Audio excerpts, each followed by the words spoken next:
तर हॅलो नमस्कार. आता इथे ना आम्ही निघालो होतो वेरुळा. तर वेरुळा निघालो आणि घरात आहे ना काही नाश्ता वगैरे काहीच केलं नाही. तर म्हटलं रस्त्याने करू. तर इथे ना मला जाताना माई वडापाव दिसला, तो आम्ही ना ट्राय केला. तर इथे ना नाश्ता वगैरे केला आम्ही. तर इथून आहे ना पुढे निघालो. तर इथे ना खालून आहे ना दौलताबादचा किल्ला दिसत होता रस्त्याने जाताना. आणि दौलताबादच्या गावातून आम्ही चाललोय ना, असं वाटतं खाली ना जेजुरीचं गाव आहे आणि वरती ना जेजुरीचं गड आहे.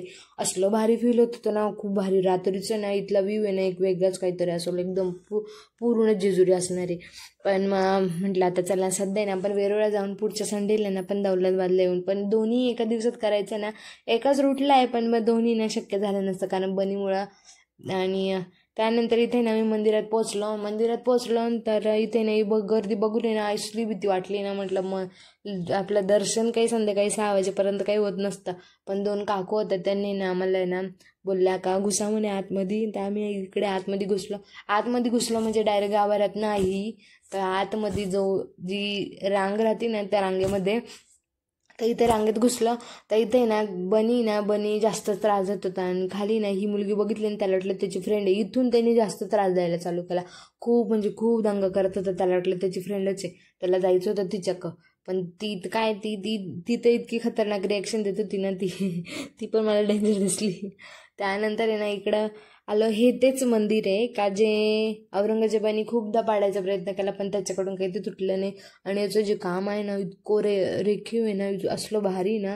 याचा कळस तर खूप भारी. त्यानंतर दर्शन वगैरे झालं आणि इकडे ना जनार्दन स्वामींचा मठ आहे ना, तिकडे आम्ही दर्शनाला आलो. तर इकडेही दर्शन घेतलं आणि इकडे काही गर्दी जास्त काही नव्हती, कमी होती. पण घेतलं इकडे दर्शन. त्यानंतर आहे ना इथे इतकंसं छोटंसं बोगदं होतं, त्या बोगद्यातून एक जण आहे ना जात होतं, म्हणजे बाहेर एंट्री होती. तर त्यानंतर इथे माझा नंबर लागला. बनी आणि बनीच्या डॅडांना इतके माग होते ना, खूप माग होते. मी कशी तरी लोकांना ढकलत पुढं आली आणि पटकन बाहेर निघाली कारण आतमध्ये खूप गुदमरल्यासारखं होत होतं. त्यानंतर इथे बाहेर आली. ते दोघं जण आतमध्ये, मी बाहेर येऊन मस्त इथं बसलेली. तर इथे ना मी घोडे वगैरे बघत होती, पण बनीच्या डॅडाने मला काही घोडा वगैरे घेऊ दिला नाही. मी घेतच होती तर तितक्यात ते दोघंही बाहेर आले आणि माझा घोडा रद्द झाला. त्यानंतर इथे ना रुद्राक्ष मला बऱ्याच दिवसाचे घ्यायचे होते देवाऱ्यामध्ये ठेवायला. आणि इथे रुद्राक्ष वगैरे घेतला. बनीला काहीतरी खेळणी घेऊ, पण बनीच्या डॅडाने ती खेळणी घेऊ दिलं नाही कारण आहे ना इथं सगळं लेडीजचं होतं. आणि त्यांनी ना त्याला कोणतं घ्या, लेडीजचं घ्या नाही तर जेंट्सचं घ्या, तो सगळी तोडफोड करून टाकतो. त्याला काही टिकत नाही. 8 दिवसाच्या वर त्याला कोणतीच वस्तू जात नाही. तर त्यानंतर इथे ना लक्ष्मी शंख बघत होते मी. मला लक्ष्मी शंख बऱ्याच दिवसाचा घ्यायचा आहे. पण मग इथे ना खूप महाग बोलत होते. 1200, 800, 1000 असे बोलत होते. पण ना त्याचे तेच रेट आहे जे इथं आहे. आणि ते ऑनलाईन ते दाखवतं पण ते प्लास्टिकचे का कोणते ते माहिती नाही, ते कोणते शंख येते. पण मग इथे ना लक्ष्मी शंख बघत होते मी. मला काही दिसत नव्हतं. म्हटलं पुढे जाऊन बघू. आणि इथे ना हा फुगा ना बनीने फुग्यावाल्याच्या हातातून ओढून घेतला हा फुगा. तर इथे ना म्हटलं बनीला शर्ट बघू. तर हा शर्ट मला ना महाकालचा बऱ्याच दिवसाचा घ्यायचा होता. मला ब्लॅकमध्ये नाही तर व्हाईट घ्यायचं, पण बनीचं मापच आहे ना ब्लॅकमध्येही नव्हतं आणि व्हाईटमध्येही नव्हतं. तर इथे ना बनीला शर्ट वगैरे घेतला आणि त्यानंतर आहे ना इकडे आम्ही एलोरा क्यूज बघायला आलो आणि बनीला तो शर्ट घालून नाही दिला. तर इथं आतमध्ये भूक लागेल त्यामुळे नाही, तर आम्ही ना चणे फुटाणे घेतले. पण काकाने इतके भारी दिले ना आम्हाला शेंगदाणे.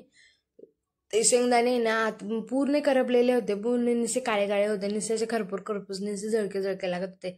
त्यानंतर आहे ना इकडे म्हटलं एखादी कॅब बघा फोटो वगैरे काढायला. पण कॅबची किंमत काहीही बोलत होती. तू 550, 600, 700 अशी इतकी किंमत राहते का?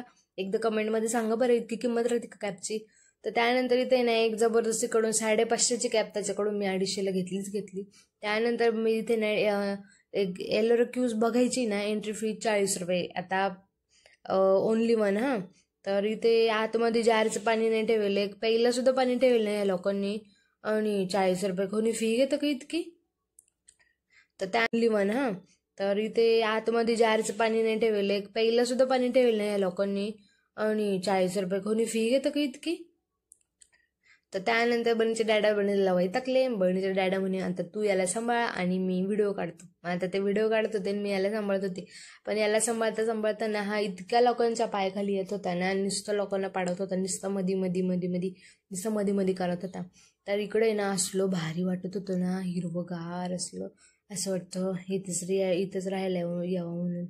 तर पांडव कसे राहिलेले असतील बरं, कसे कोरले असतील त्यांनी बरे हल्ले ना. असलं भारी ना, खूप जबरदस्त वाटतं. तर त्यानंतर इकडे ना हा बनी बघायचा. इथे ना या लोकांना इतका पाडत होता ना, खूप म्हणजे खूप लोक यायला वैतागले होते. लोक बिचारे ना लाडाने याला हात लावायला त्या, पण हा ना असा लोकांना पाडायचे कामं करतो. त्याला इथं वाटलं सरकुंडीचे, तर बसला इथं सरकुंडी खेळत, वर जाय खाली जाय, वर जाय खाली जाय, असा बनी विचित्र. बनी म्हणजे बनी आहे. तर त्यानंतर इथे ना आतमध्ये घुसलो, तर म्हणजे इथे लोक ना इतके लांबून लांबून आलेले आहे ना, काही लोक ना तिकडे मंदिरात जाते नाही, पण इकडे आहेत. आणि त्यानंतर माझ्या डॅडा म्हणे आमच्या दोघांचा व्हिडिओ काढ. मग आता यांच्या दोघांचा व्हिडिओ माझे काढतं ते, यांचं तर घेणं तर माझं कर्तव्यच आहे. मग इकडे घेतला आणि हा याची मस्तीपणा कुठं काही थांबत नाही, तर इकडे ना याची मस्ती चालू होती. तर इथे ना मी आतमध्ये एंट्री केली कैलास मंदिराच्या. तर इकडे ना मी मंदिरात घुसले मी, पण इकडं इतका अंधार होता ना, फक्त एक बल्ब लागलेलं तिथं.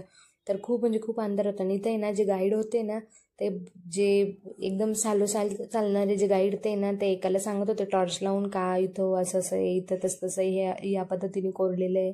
आणि ते ना मी गुपचूप ऐकत होती, पण मला ना काही कळालंच नाही का त्यांची भाषा काय म्हणून, कळालंच नाही. मी ऐकत होती, बरेच प्रयत्न केले, पण नाही कळालं. आणि इथे ना मस्त दगडी मूर्ती आहे कैलास मंदिराच्या आतमध्ये. आणि आतमध्ये काही एंट्री वगैरे काही नाही, त्याच्या बेल फुल चढावायला काही काही एंट्री वगैरे काहीच नाही, परमिशन कशालाच काही नाही. त्यानंतर आहे ना इकडे बाहेर एंट्री केली, नसलं भारी वातावरण वाटत होतं ना, इतकं भारी होतं. म्हणजे चारी बाजूनी डोंगर आणि मध्यभागी हे असं म्हटलं काय बाबा काय. देव पण किती कानाकोपऱ्यात जाऊन बसलेले होते, काही गरज नाही ना इतक्या कानाकोपऱ्यात जाऊन बसायची. एवढं मोठं मैदान सोडून डोंगरा डांगरामध्ये जंगलामध्ये असलं डेंजर जंगल आहे. किती त्रास झाला असेल तेव्हाच्या काळात त्या देवांना, तरी आले इकडे डोंगरा डांगरामध्ये कशाला. त्यानंतर इकडे ना आम्ही घरी निघालो. बन्नी झोपला, खूप कळ लागली होती. आणि इथे ना मी वानर बसले होते, मस्त केळं बिळं खात होते, त्यांचाही व्हिडिओ काढला मस्त. आणि नेकलेस विकणार निस मध्ये येत होते, घ्या घ्या घ्या घ्या, पैसे काय झाडायला लागतं का सगळ्यांका, काय काय घ्यायचं. तरी एका काकानी ना बळच मला तो एक नेकलेस घ्यायला लावला, आणि मला आवडतही नाही आर्टिफिशियली, तरी तो घेतला. आता पुढं व्हिडिओ मी शॉपिंगच्या याच्यामध्ये दाखवलेच तुम्हाला. त्यानंतर बनीला ना भुट्टा खाऊ घालत होती, कारण जाताना ना असं वाटतं गरम गरम काहीतरी खावा, कारण खूप थंडी वाजत होती गाडीवर बसून. तर इथे ना मी भुट्टा वगैरे खाल्ला, आणि मस्तपैकी ना मेंढ्यांनी आम्हाला ना पूर्ण गोल गोल राऊंड मारला. मस्त मेंढ्या आलेल्या, एक मेंढी पुरी बनीच्या पायाला पांग घसत होती, ती असलं भारी वाटत होतं. आणि बनीनी आहे ना पहिल्यांदा बघितलेल्या इतक्या मेंढ्या या. आणि तिकडून येता येता ना खूप म्हणजे खूप अंधार झाला, पर 7:30 पावणे 8 वाजले. त्यामुळे म्हटलं घरी गेल्यावर स्वयंपाकाचा खूप कंटाळा येणार, त्यामुळे म्हटलं जातानाच काहीतरी खाऊन जाऊ. त्यानंतर भुट्टा खाल्लेलाच होता. त्यानंतर आम्ही ना डीमार्टला आईस्क्रीम खाल्ली, आणि त्यानंतर ते शेवपुरी खाऊन चाललो. तर व्हिडिओ आवडला असेल तर लाईक शेअर सबस्क्राईब नक्की करा. तर बाय.